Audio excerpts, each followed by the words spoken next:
Money, money, money. Can we ever have enough money? I don't think so. There's a quote that I really like by Walt Disney, actually, and it's I'm sorry, let me read that here. The way to get started is to actually stop talking and start doing. And I have a guest here today, actually two guests here with me today that have actually done just that.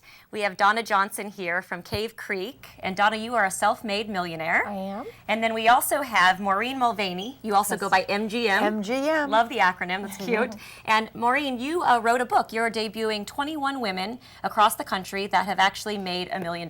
That is correct. And why I did it the way I did it was I had read this statistic that said 56% of the people living in poverty in the United States of America are women.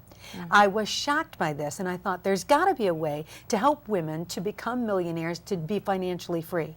Looked at corporate America. You had to have too much education, too much behind that. Then I looked at small businesses. Love them, but there was a lot of capital outlay that you had to have. But then when I found the home-based business entrepreneurs, Donna Johnson and some of the people I found loved what they were doing, making gangster kind of money, and yet having a great time doing it. So I thought, this is something I can find out. How are they doing it, and how can I teach other people to do it as well? Okay, and so I would imagine with that statistic that you said about poverty that a lot of these women are single moms living below poverty, trying to raise a family and not being able to work in terms of a corporate world or a corporate job or not having the education. Donna, you actually are a single mom. You do not have a college degree, and you are a millionaire. You know, and I don't think a lot of people set out to be a millionaire. I do believe you have to begin with the end in mind. But it's kind of like having binoculars to set your goals and then a magnifying glass to focus on the task at hand. And I would imagine a lot of your viewers are thinking, you know, I want to be in the $1 Million Club, but I need to put food on the table right now. There's too much month at the end of the money. And I think that's what I focused on in the beginning, was just setting out to put food on the table, have fun, make a difference, and just be consistent, getting through the ups and downs, and you know, it just happened. So what was the first step for you? Being committed to it, you know, not just sticking my toe in the water and saying, I'll give this a try. And when the first person said no or discouraged me, I didn't give up. I just stuck with it and really believed in myself and what I was doing, loved the product.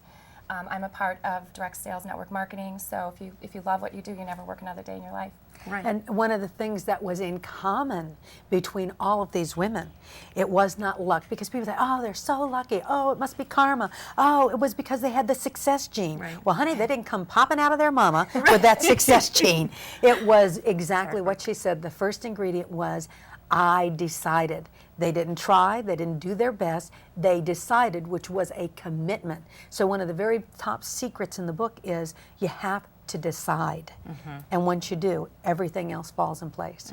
So once you make that commitment, I even believe in writing your ideas down. Writing it down. When you write it down, it makes it more real, and then you're willing to take the next step.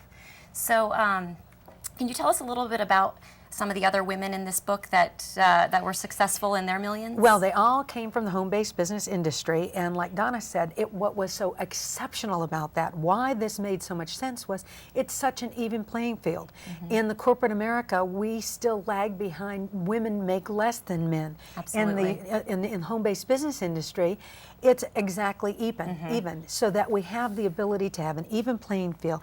And they absolutely, our skills in this industry are nurtured and honored. In the corporations, what we found was it's more of a hunter mentality. Go out there, stalk your prey, kill them, drag them in. And yet, that is not. CEOs, honey, you bet it was truth.